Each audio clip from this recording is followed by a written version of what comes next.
तो इससे ये जो पास्कल होती है इसका यूनिटरी में वो क्या होती है, न्यूटन पर मीटर स्क्वायर। ठीक है, कभी आपको न्यूटन पर मीटर स्क्वायर लिखा दिखे तो वो पास्कल ही होता है। ठीक है, अब अपन पूरी बात अपनी प्रेशर के बेस पे रहेगी। प्रेशर के और भी मल्टीपल यूनिट्स होते हैं, जैसे आपको क्वेश्चंस में कुछ कुछ जगह पे प्रेशर को पास्कल में ना देके अलग यूनिट्स में दे देगा, तब आप उसको कैसे वापस पास्कल में लाएंगे उसकी बात करते हैं अपन। जैसे आपको 1 atm दे दिया, 1 atm जो होता है वो होता है 101.325 किलो पास्कल। ये आपको दे दिया mmWg में। अगर mmWg में क्या होगा, 1 mmWg वो इक्वल टू होता है 9.81 पास्कल, या 1 mmHg में दिया आपको तो वो कितना होता है 13.6 mmWg, या इक्वल टू 133.33 पास्कल। ये आपका बेसिक, ये नोट डाउन कर लीजिएगा ये पूरा। सर वो नीचे वाला नहीं दिख रहा है तो उसको ऊपर रख दीजिए दोबारा से। ओके, नीचे का ऊपर वाला लिख दिया आप लोग ने? एक मिनट नोट कर रहा हूँ।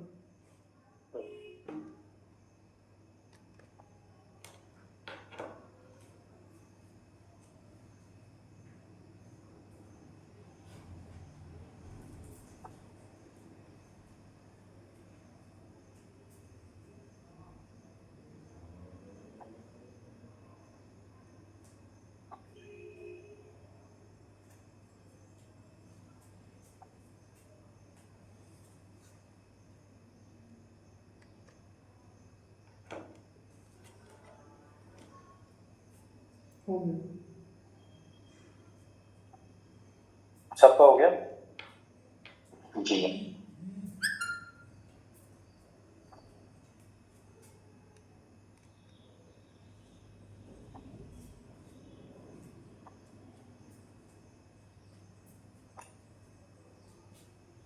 1 atm जो होता है वो इक्वल टू होता है 101.325 kilo pascal.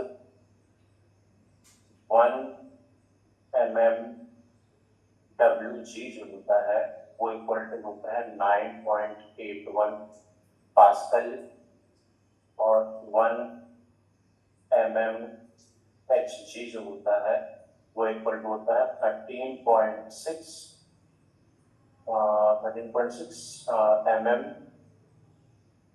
mmWg equal to 133.33 pascal.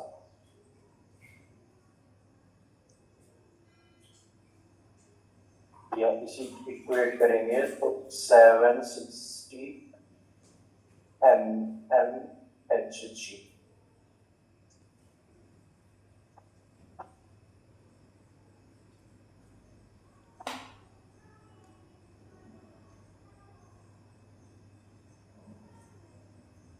अभी क्लियर है, ये दिख रहा है?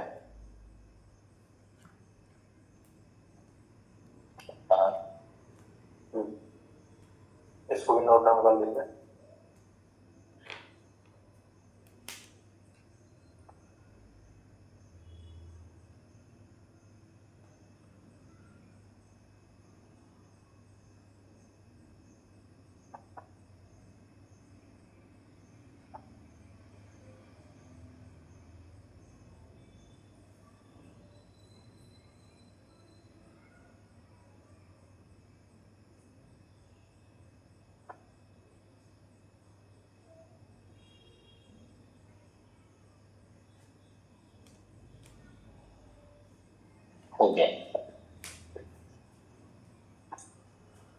जहां अपन बेसिक लिख रहे थे वहां पे एक चीज अपन ने मिस कर दी थी, डेंसिटी। डेंसिटी इक्वल टू क्या होती है? Mass by volume.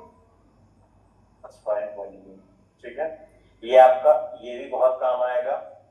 Equal to रो जो होता है, रो ये काम इसलिए आएगा क्योंकि आपके जो प्रेशर के फॉर्मूला है, प्रेशर का जो मेजर फॉर्मूला अपन यूज करेंगे इसमें, प्रेशर क्या हो जाएगा? रो जी एच, जो आपका नेचुरल वेंटिलेशन और ये सबको कैलकुलेट करने में बहुत हेल्पफुल रहेगा। इस पे यहाँ पे डेंसिटी का बहुत काम आएगा, तो फर्दर आपको बहुत चीजों में ये हेल्प करेगा। इसको याद रखना भी बहुत इंपॉर्टेंट है कि density equal to mass upon volume होता है।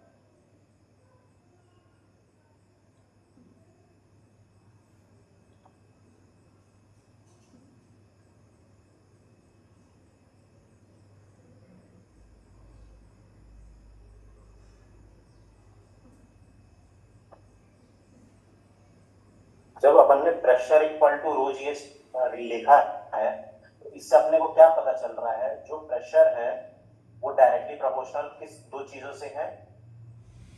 डेंसिटी और प्रेशर प्रोपोर्शनल किसके है? हाइट। मान लीजिए जैसे एक कॉलम है एयर का, इसकी जितनी हाइट होगी, जितनी इसकी हाइट होगी उतनी ही इसकी प्रेशर, उतना ही इसमें प्रेशर ज्यादा। अगर मान लो आप इसको कंपेयर करोगे इस वाले कॉलम से, आप इस पॉइंट पे प्रेशर चेक करोगे तो इस वाली जो कॉलम होगी इसका प्रेशर की वैल्यू जो होगी वो ग्रेटर होगी एज कंपेयर टू इसकी प्रेशर।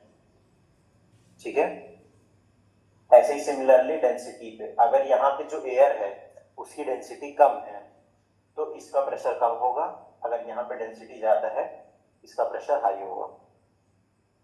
इतनी चीजें अंडरस्टैंडेबल है जी? हाँ।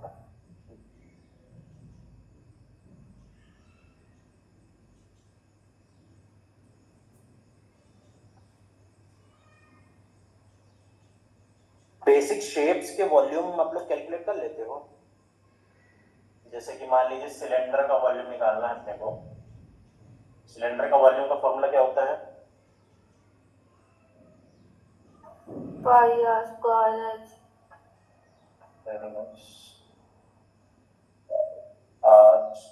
एच। स्फीयर के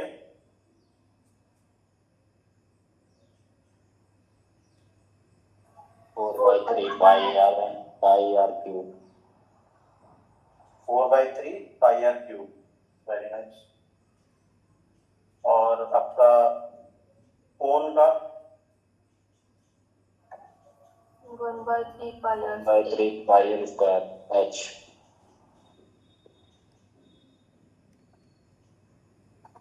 और क्यूबॉइड का तो नॉर्मली है,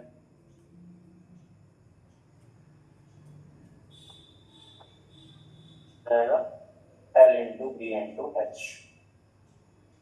ठीक है,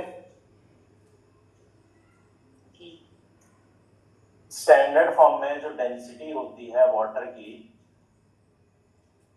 वो अपन कितना लेते हैं? 1000 kg पर मीटर क्यूब या फिर 1 टन पर मीटर क्यूब। ठीक है, और स्टैंडर्ड एयर की डेंसिटी कितनी लेते हैं अपन? 1.2 kg पर मीटर क्यूब। मान लीजिए आपको एजम्पशन करना होगा तो आप यही चीजें एज्यूम करेंगे। तो वैसे जनरली आपके गेट के पेपर में आपको वैल्यूज दी रहेंगी हर एक चीज की, आपको एज्यूम करने की जरूरत नहीं रहती है, बट इन केस एजम्पशन का आता है तब आपको ये चीज एज्यूम करनी है।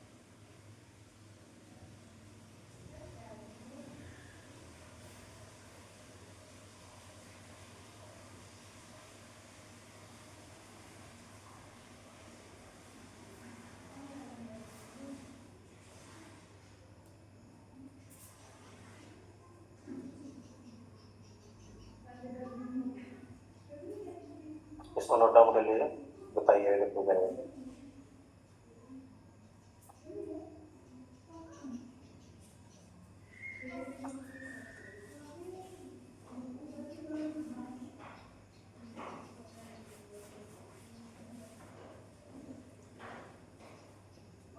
सर अल्कोहल का। हम्म, अल्कोहल का। आपको वो चीज काम में ही नहीं आएगी अभी तो।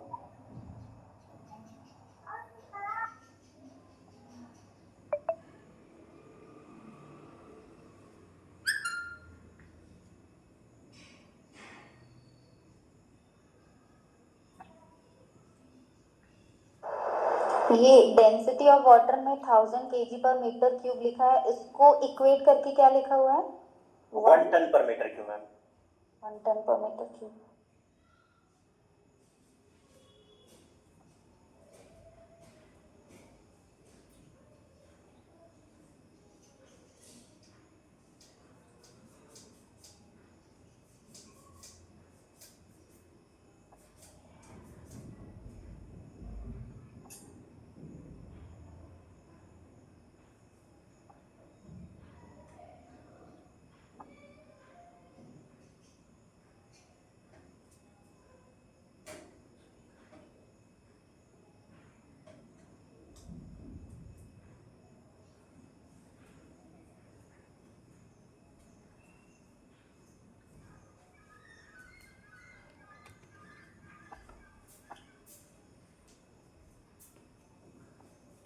हो गया।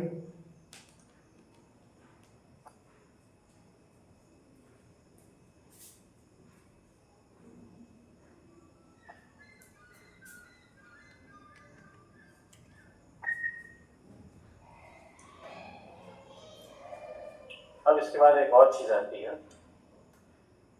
अपनी स्पेसिफिक ग्रेविटी, SPGR। ये क्या होता है कि आप किसी मटेरियल की डेंसिटी को किसी एक रेफरेंस मटेरियल के डेंसिटी से कंपेयर कर रहे हैं, वो होती है उसकी स्पेसिफिक ग्रेविटी। जैसे मान लीजिए इसमें density of material upon density of reference. Generally ये रेफरेंस या तो वो बताया एयर या वाटर को लेंगे। इसकी डेंसिटी से किसी भी मटेरियल की डेंसिटी को अगर अपने को कंपेयर करना होता है, वो होती है उसकी स्पेसिफिक ग्रेविटी।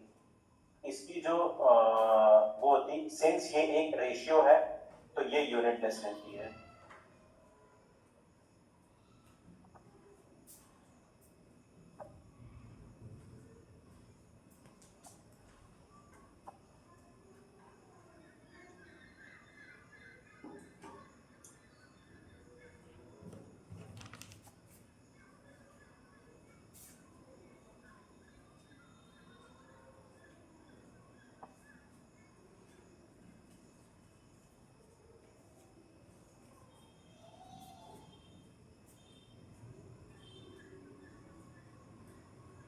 मिटा दो इसको। हाँ।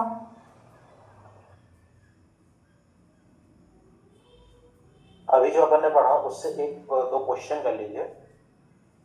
मान लीजिए आपके पास एयर प्रेशर जो है वो है 1050 पास्कल, तो इसको आपको कन्वर्ट करना है mmHg और mmWg पर।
आया किसी का?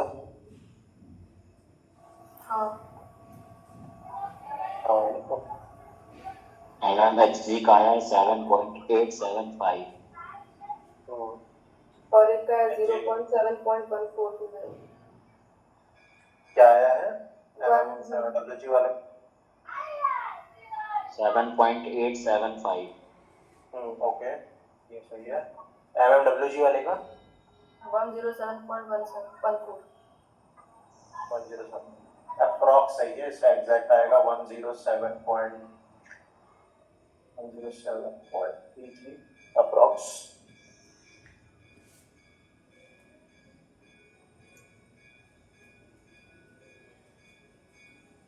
एक और क्वेश्चन लिखिए, मैं उसको डिक्टेट करता हूं। Iron has a specific gravity of 2.78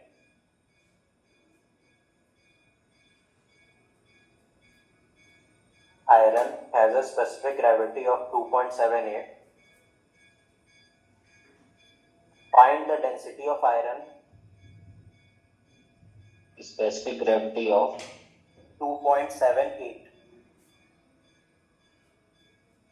2.78. Find the density of iron.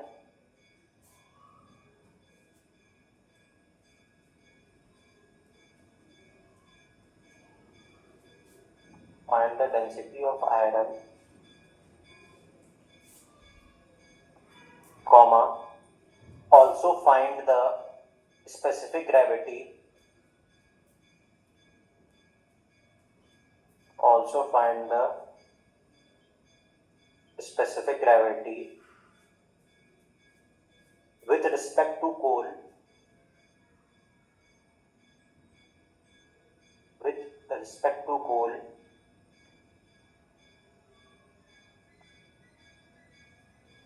with respect to coal of density 1.4 ton per meter cube.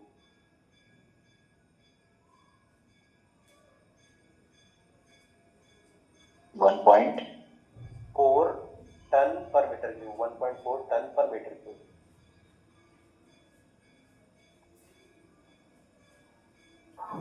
respect to coal 1.4 नहीं respect Ton to per coal meter, okay 1.4 ton per meter cube.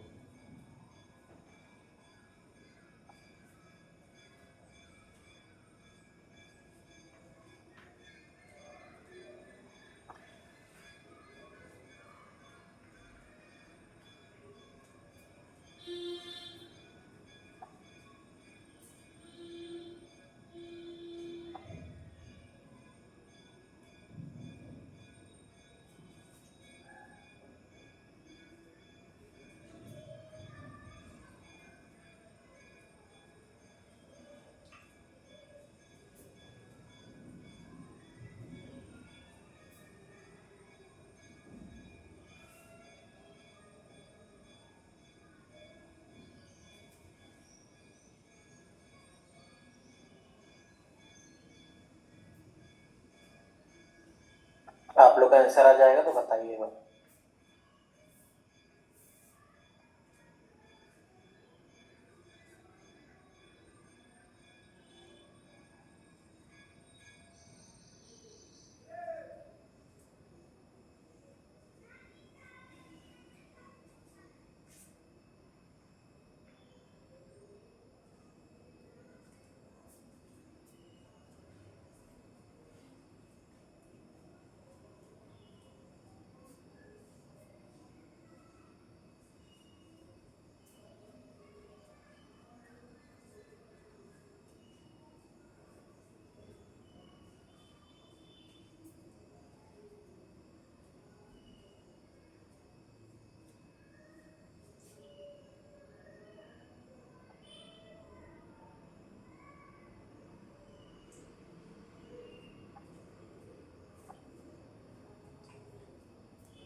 आया किसी का?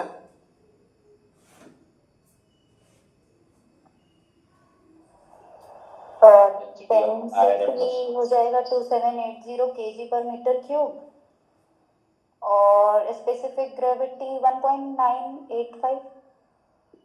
Okay, Harshika तुम्हारा आ गया? नहीं, करो। सूर्यांश? मैं निकाला हूँ 2.78 टन पर मीटर क्यूब इसका ठीक है। Density of iron. हाँ ठीक है, और ये आया है स्पेसिफिक ग्रेविटी 1.98। राइट।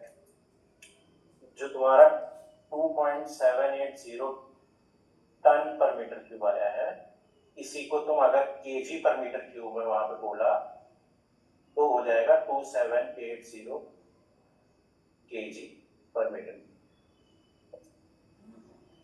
वहां पे मैंने यूनिट स्पेसिफाई नहीं की थी, आप दोनों का सही है इसमें।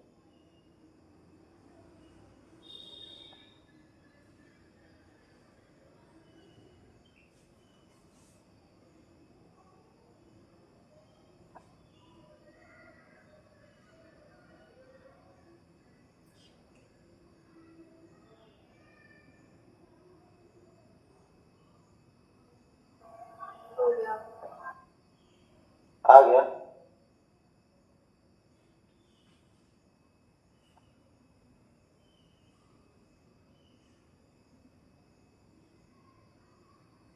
आ गया कि नहीं आया? 1.9 टन क्या है भाई?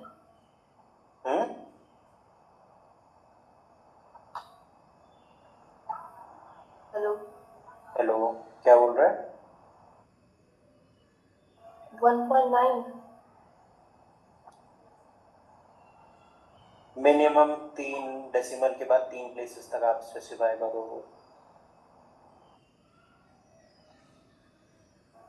1.986। ठीक है।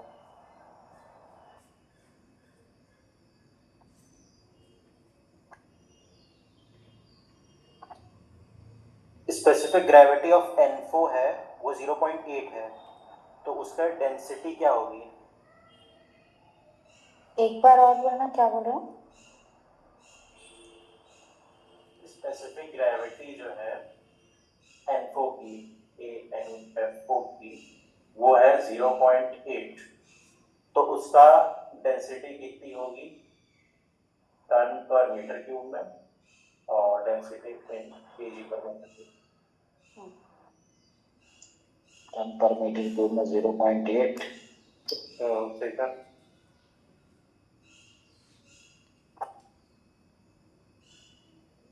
इसमें 800 केजी पर मीटर क्यूब में 800। ठीक, सही।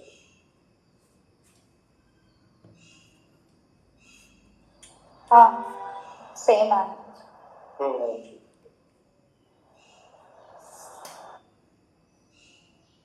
अंशिका, तुम्हारा को समझ में आया कैसे आया ये? हाँ,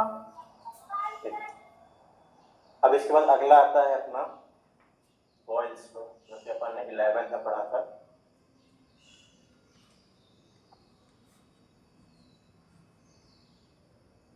बॉयल्स लॉ, इसके हिसाब से क्या होता था, जो प्रेशर होता था वो प्रोपोर्शनल किसके होता था, 1/V के।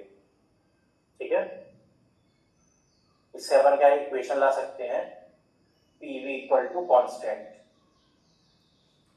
या फिर P1 V1 equal to P2 V2। याद है सबको बॉयल्स लॉ? जी। दूसरा आता है चार्ल्स लॉ, ये आता फर्स्ट, ये आता सेकंड। चार्ल्स, इसके हिसाब से क्या था, जो V था वो डायरेक्टली प्रोपोर्शनल किसके होता था, T के। ठीक है। है ना, इससे अपन इक्वेशन क्या आती थी, V/T इक्वल टू कॉन्स्टेंट। जब अपन ये दोनों को कंबाइन करेंगे तो अपना एक इक्वेशन बन सकती है, PV/T इक्वल टू कॉन्स्टेंट, या P1 V1 upon T1 equal to P2 V2 upon T2। यहाँ पे अगर मास कांस्टेंट है, अगर इन केस सिनेरियो में, किसी केस सिनेरियो में मास कांस्टेंट है, अपन वॉल्यूम को कैसे लिख सकते हैं? वॉल्यूम क्या हो सकता है? जो डेंसिटी आपकी होती है वो होती है मास अपॉन वॉल्यूम। आपको वॉल्यूम चाहिए, वॉल्यूम इधर जाएगा और डेंसिटी इधर आएगी, कितना हो जाएगा? Mass upon density equal to volume जाएगा। ठीक है, ये इक्वेशन क्या बन जाएगी? E1 m1 upon ρ1 T1 equal to T2 m2 upon ρ2 T2। अगर यहाँ पे मास कांस्टेंट है तो अपन इसको निग्लेक्ट कर सकते हैं। एक इक्वेशन आपकी ये भी बन जाएगी इससे।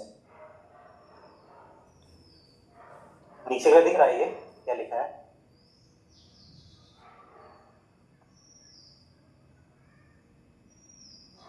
हाँ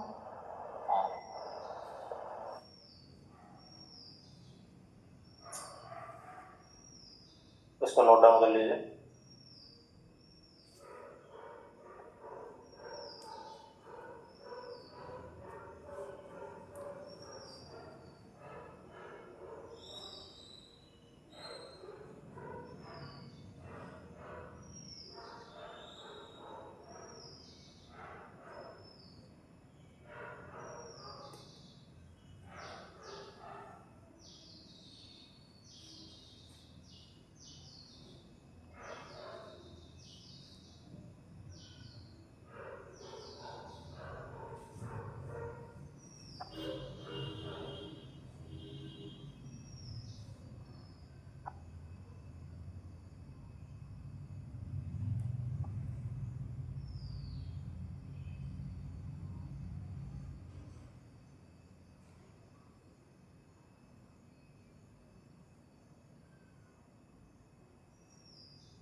हो गया है। ये जो था ये पूरा अपना यूसेज के हिसाब से था, जो अपने को अभी यूसेज आया एक सेकंड फॉर सेकंड।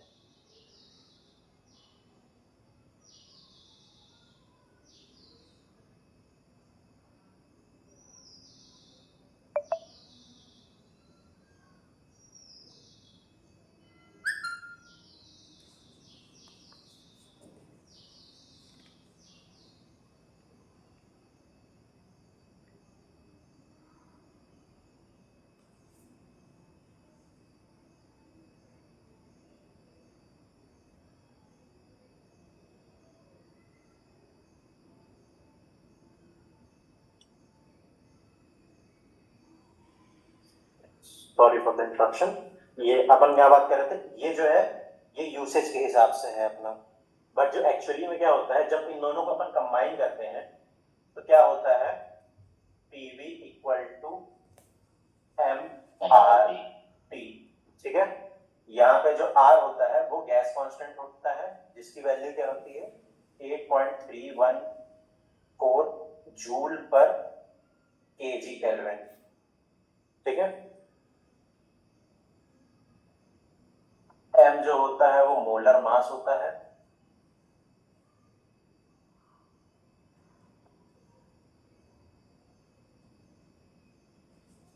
बाकी टेम्परेचर आपका केल्विन में होता है। आप जहां पे भी वेंटिलेशन में सॉल्व करेंगे हमेशा टेम्परेचर को केल्विन में ही लेके चलेंगे, चाहे वो डिग्री सेल्सियस में दिया हो चाहे उसमें आपको टेम्परेचर केल्विन में ही लेके चलना है।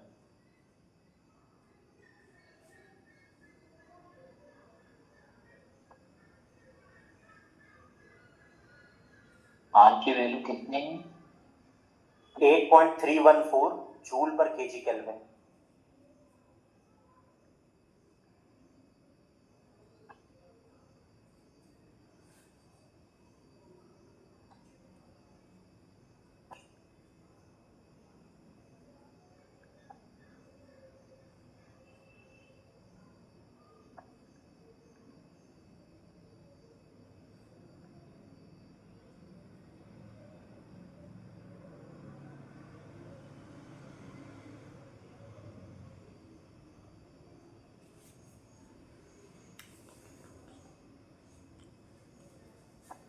रब कर दो इसको। हाँ।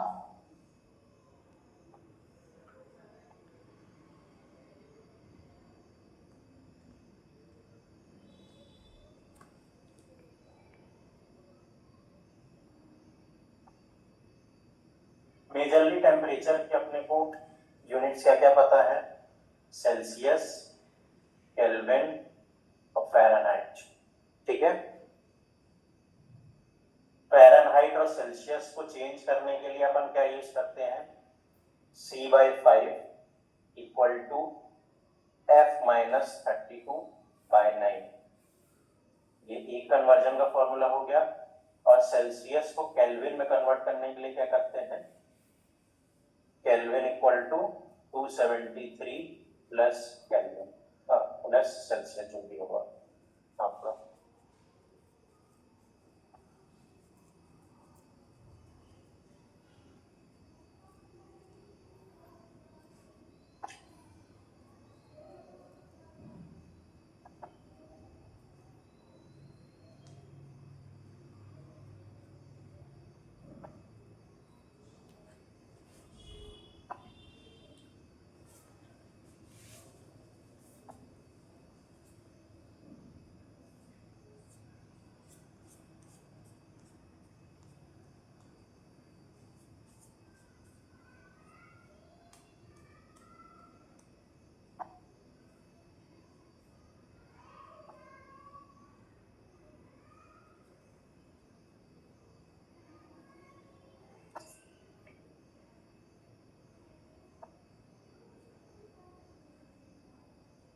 हो गया ये? हाँ। हाँ। तो अब एक क्वेश्चन लिखिए आप लोग। Air pocket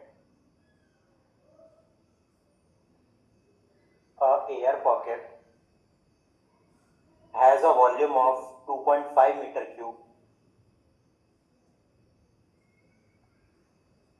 Air pocket has a volume of 2.5 meter cube.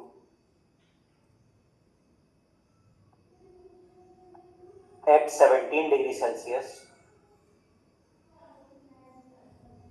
At 17 degrees Celsius.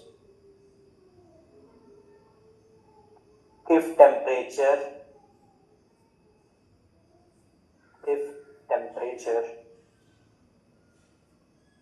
is reduced to 0 degrees Celsius,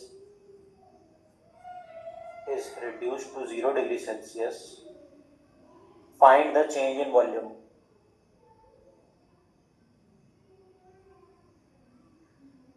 Find the change in volume.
किसी का? 2.353 मीटर क्यूब। मेरा भी इतना ही है 2.3534। मैम आपका?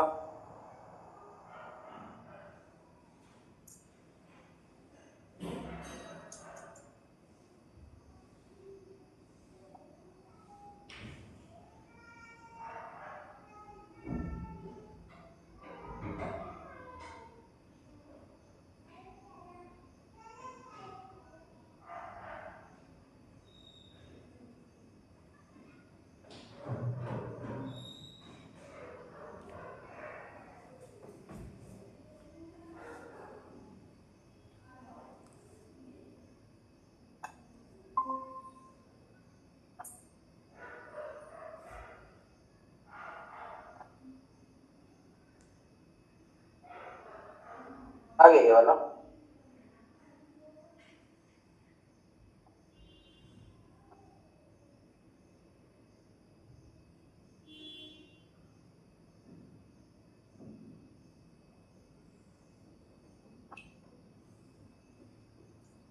ये जो आप लोग का 2.353 जो आया है मीटर क्यूब, ये क्या आया है? V2 है, वॉल्यूम आई है। ठीक है, क्वेश्चन में क्या पूछा हुआ था? Change in volume, del T पूछा हुआ था। 2.5 से 4.3 से माइनस कर देंगे। 2.5 माइनस 2.353, इसका आएगा approx 0.15 something.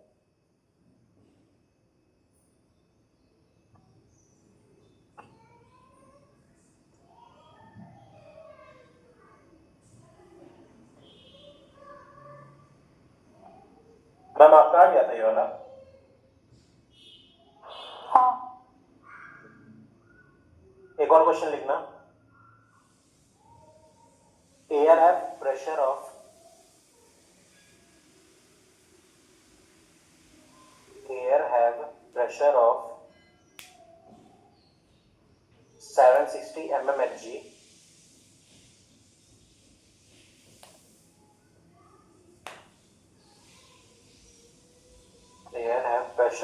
760 mmHg has density 1.2 kg per meter cube.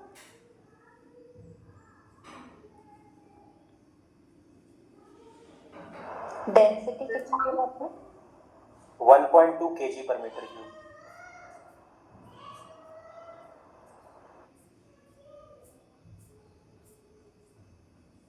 At 0 degree Celsius,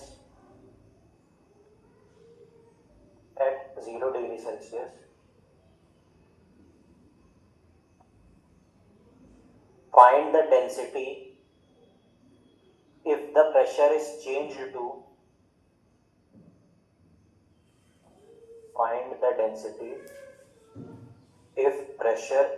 changed to 740 mmHg,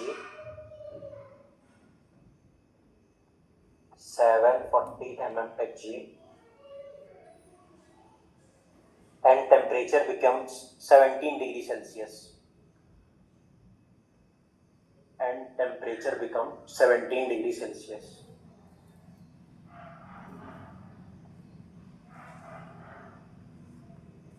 density आपको केजी पर मीटर क्यूब में देनी है ना?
1.09.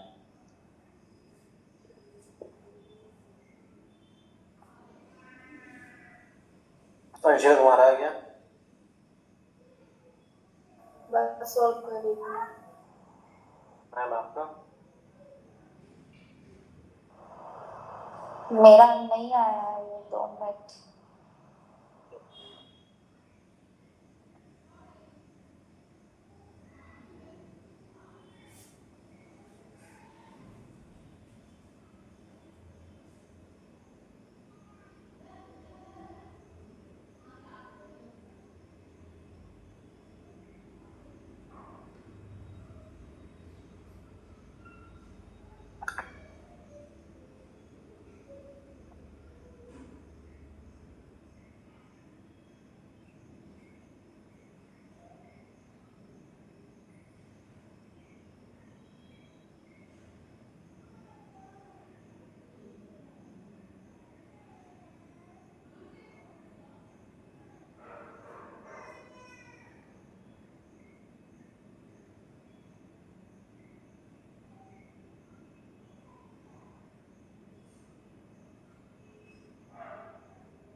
ये नहीं बन रहा, एक बार बता देते हैं।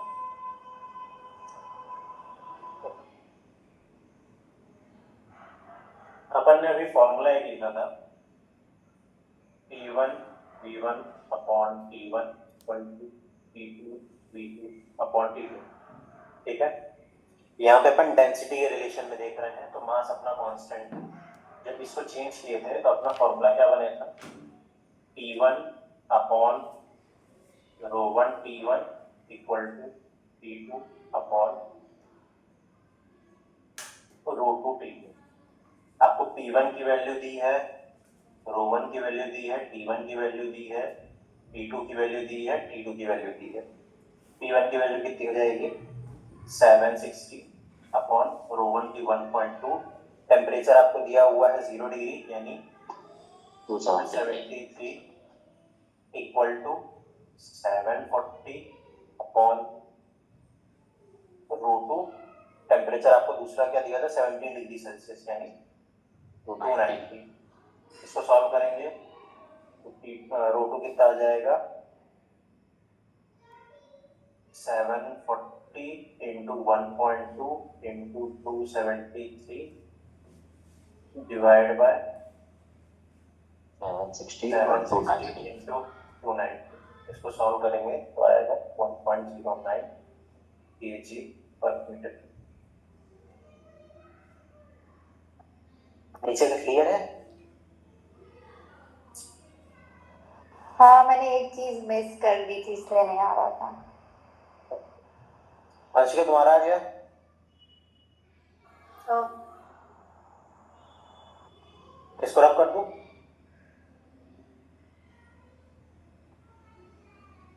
हाँ हाँ,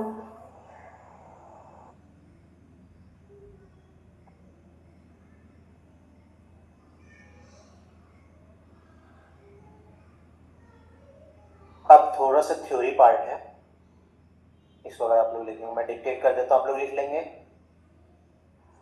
हाँ। इसमें हेडिंग डालना elementary law of air flow.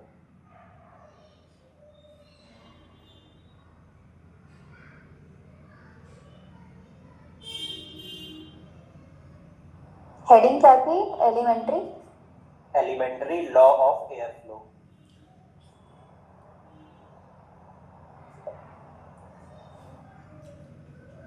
इसे पॉइंट वाइज लिखना था आपको।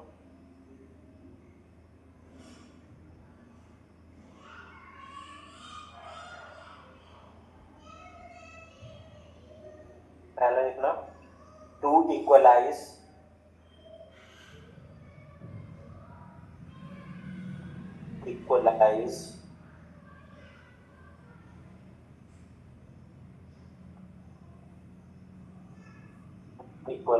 pressure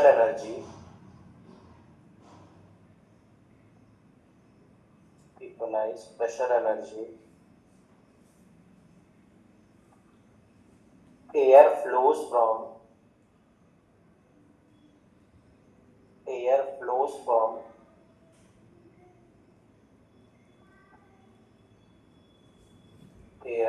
flows from one place to other. Air flows from one place to other. अगला पॉइंट लिखना।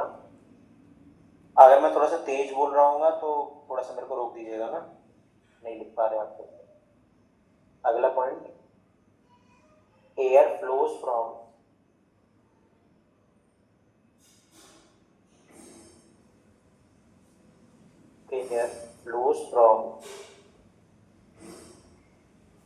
high pressure region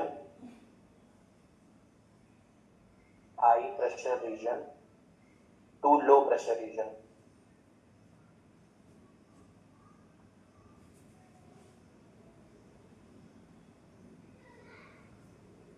Air flows from high pressure region to low pressure region.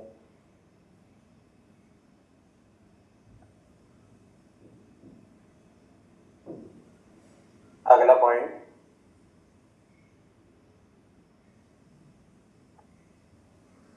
the quantity of air the quantity of air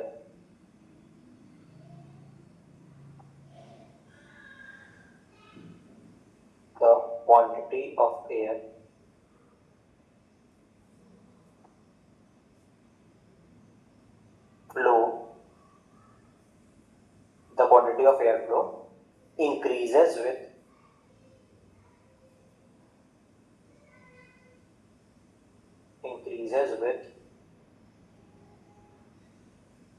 increase in pressure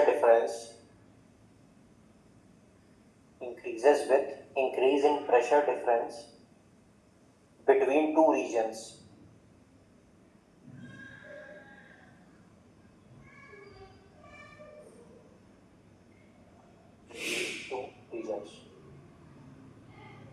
अगला point लिखना,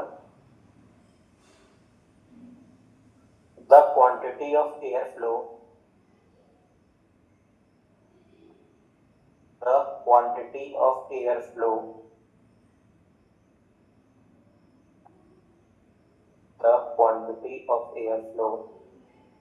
depends on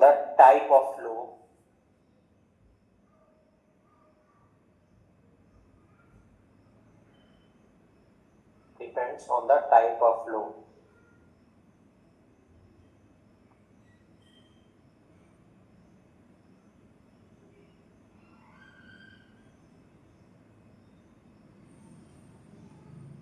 अपने पास mainly दो type के air flow होते हैं,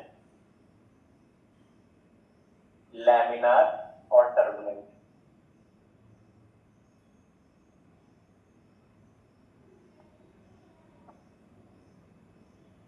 laminar flow में क्या होता है, जैसे मान लीजिए एक ये पाइप है, इस पे जो फ्लो होगा वो एक यूनि डायरेक्शन में होगा, ऐसे ही फ्लो करेगा जो भी फ्लूइड होगा।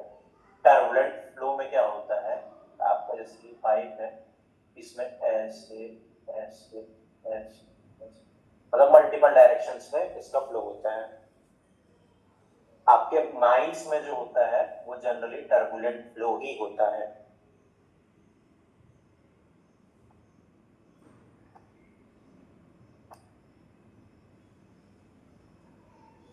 हेलो जी, ठीक है।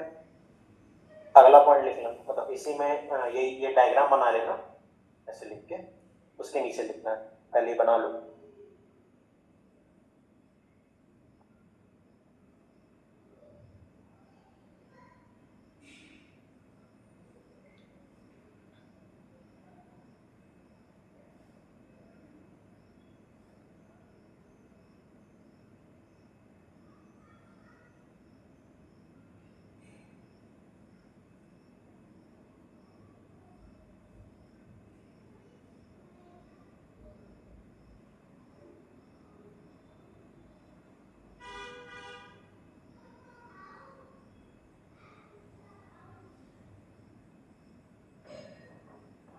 हो गया है। इसके बाद पॉइंट लिखना है, तो the turbulent flow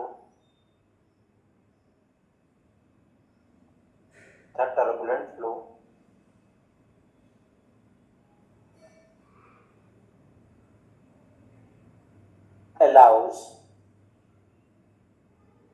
the turbulent flow allows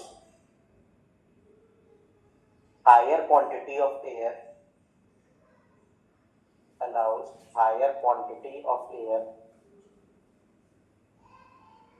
to flow through it.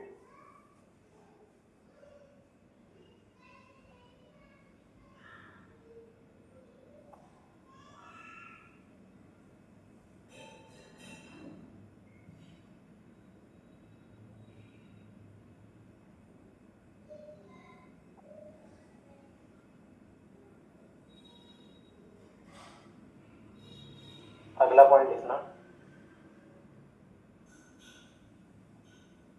whenever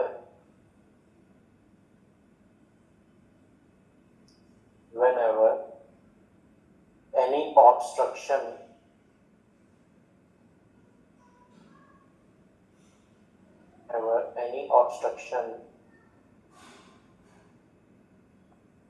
or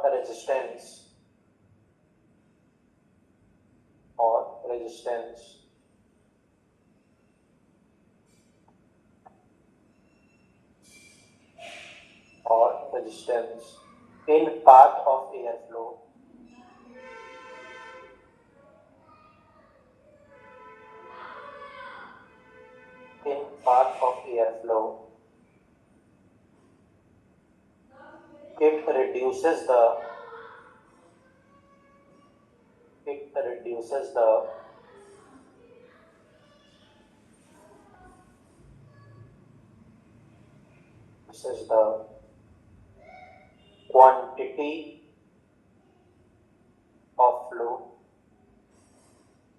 it reduces the quantity of flow.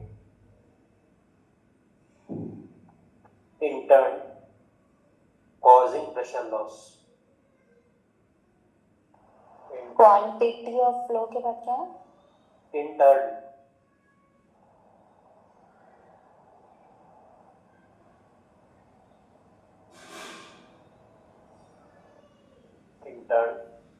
causes pressure loss.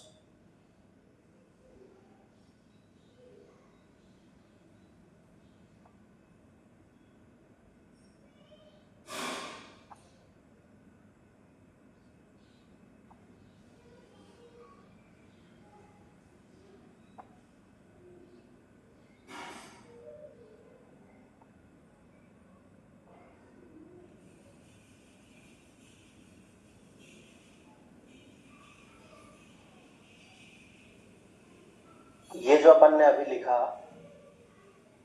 इस सब का मतलब क्या था कि भाई मान लो यहाँ पे आप दो एरियाज लिया, एक पे प्रेशर एनर्जी हाई है, एक पे प्रेशर एनर्जी लो है, तो हवा जो होगी इस हाई प्रेशर जोन से लो प्रेशर जोन में ट्रैवल करेगी, ठीक है। जितना ज्यादा इनके प्रेशर में डिफरेंस होगा, मान लो ये बहुत ज्यादा है, ये बहुत कम है, उतनी ज्यादा क्वांटिटी ट्रैवल करेगी एयर की।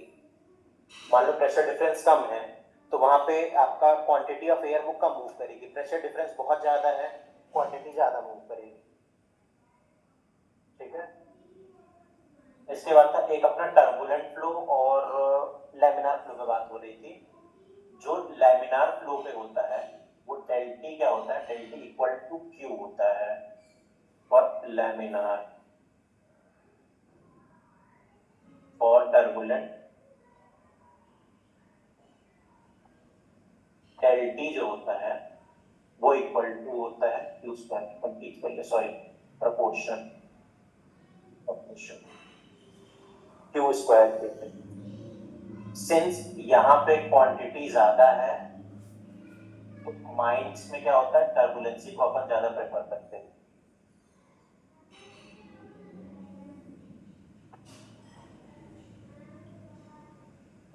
बिकॉज आपके पास एक फिक्स्ड एरिया ही होता है एयर को ट्रेवल कराने के लिए, अगर उसमें अपन लैमिनार फ्लो से करेंगे तो कुछ सर्टेन क्वांटिटी ही जाएगी, और अगर उसी जगह पे अपन टर्बुलेंसी यूज करेंगे तो यहाँ पे क्वांटिटी ज्यादा चली जाएगी, इसलिए अपन माइंस में टर्बुलेंसी फ्लो यूज करते हैं, ठीक है।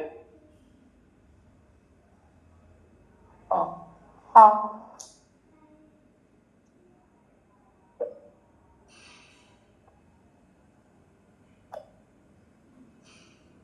अब ये की पूरी बेसिक कहानी है अपने वेंटिलेशन की।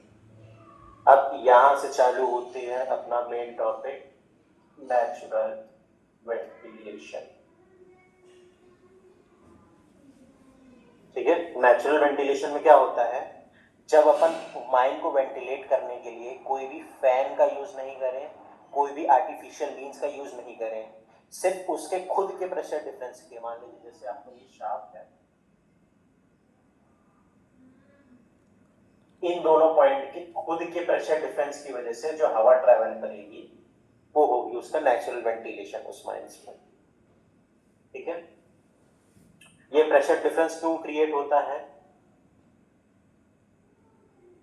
जैसे मान लीजिए ये अर्थ है, जैसे जैसे आप नीचे जाते जाते हैं यहाँ पे टेम्परेचर बढ़ता है, हेलो, हाँ जैसे जैसे आप ये क्रस्ट, मान लीजिए ये क्रस्ट है, ये कोर है, आप जैसे जैसे कोर की तरफ जाते जाएंगे आपका टेम्परेचर बढ़ेगा। ये फिनोमेना क्या होता है, जियोथर्मल ग्रेडियंट।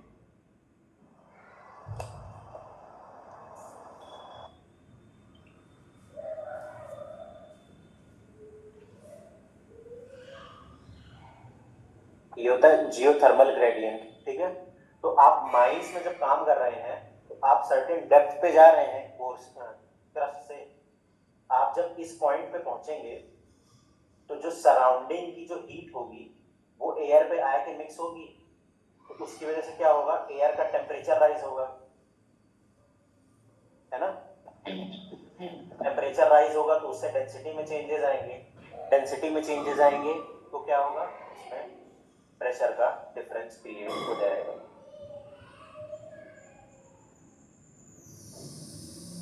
हेलो, हाँ एक तो हो गया ये वाला मीन्स जब अपन टेम्परेचर का चेंज लेके अपन वो क्रिएट कर रहे हैं, ठीक है, प्रेशर डिफरेंस। एक और होता है, जैसे अपना शाफ्ट है, यहाँ से अपन हाइट कुछ ऊपर नीचे करते हैं एक दूसरे से, ठीक है। सॉरी, जैसे मान लीजिए ये शाफ्ट इस पॉइंट पे है, दूसरा शाफ्ट यहाँ तक का है, ठीक है। तो ये जो हाइट डिफरेंस होगी एयर की, इसकी वजह से भी कुछ प्रेशर डिफरेंस क्रिएट होगा। हाँ अपन इस मीन से भी प्रेशर डिफरेंस क्रिएट करते हैं। इफ इन केस मान लीजिए जैसे आपका जो टेम्परेचर है उसकी वजह से इनफ प्रेशर डिफरेंस क्रिएट नहीं हो रहा है, तब अपन वहाँ पे हाइट का भी वेरिएशन कर देते हैं अप कास्ट और डाउन कास्ट शाफ्ट में, तो वहाँ पे जो प्रेशर डिफरेंस होता है वो बढ़ जाता है, तो ज्यादा क्वांटिटी ऑफ एयर फ्लो नीचे चली जाती है।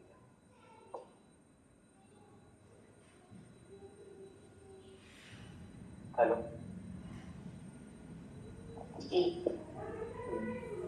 तो जहां से एयर एंटर कर रही होगी ये वाला जो शाफ्ट होगा, ये कौन सा कहलाता है, डाउन कास्ट शाफ्ट, ये कहलाता है अप कास्ट शाफ्ट,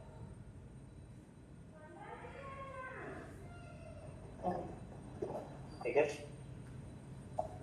इसमें कुछ वो लिखना, थ्योरी लिखना नेचुरल वेंटिलेशन में।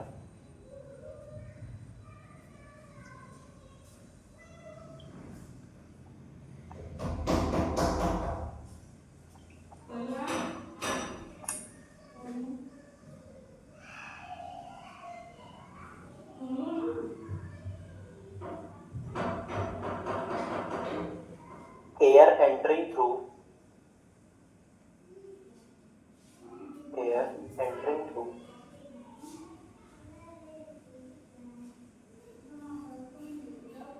air entering through down का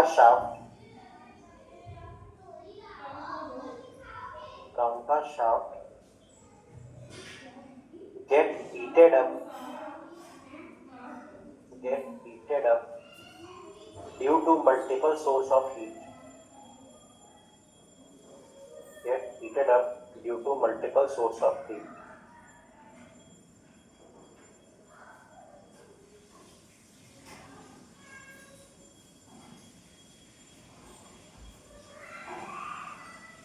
the temperature of air increases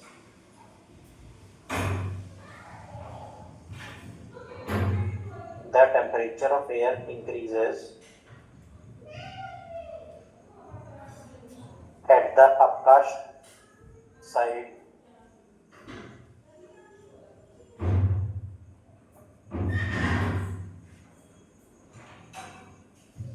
which causes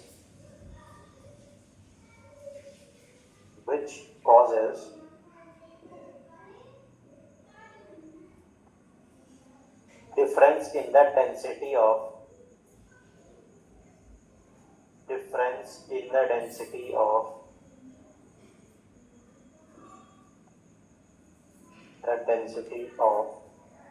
air between downcast and upcast side.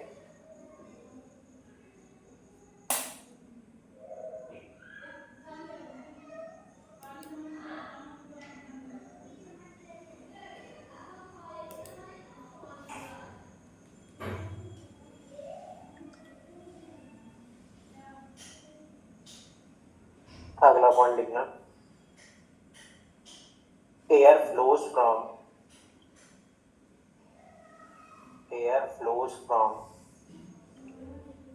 denser side to lighter side.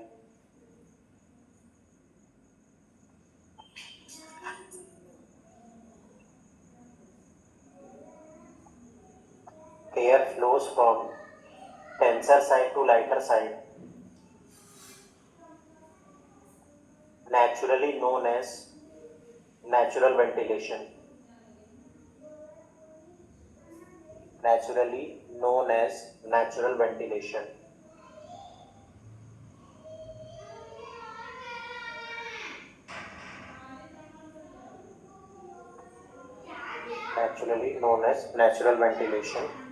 इसके ब्रैकेट में लिख देना हाई टू लो प्रेशर.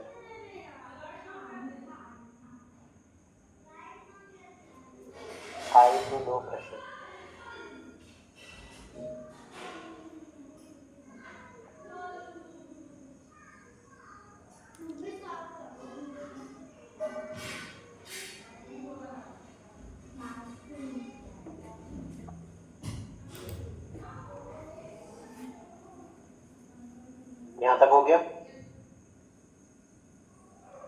हाँ.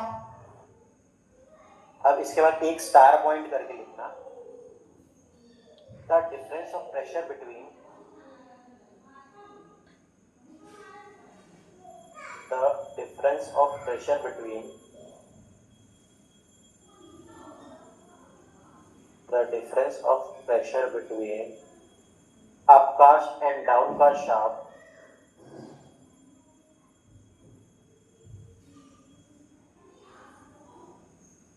upcast and downcast shaft is equal to natural ventilating pressure.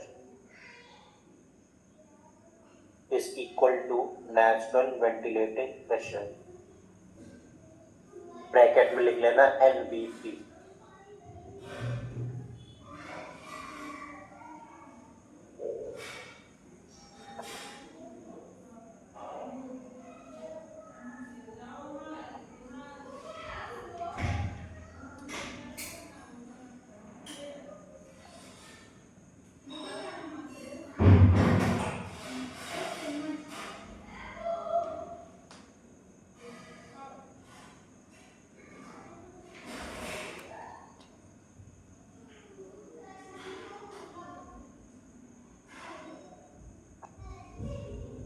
ये जो अभी point लिखवाया इसका मतलब क्या था, NVP इक्वल टू क्या हो जाएगा,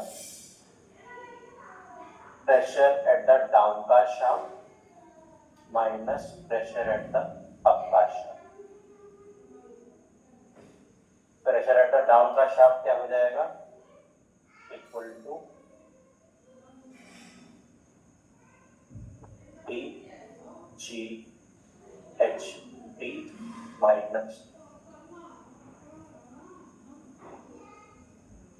DGH.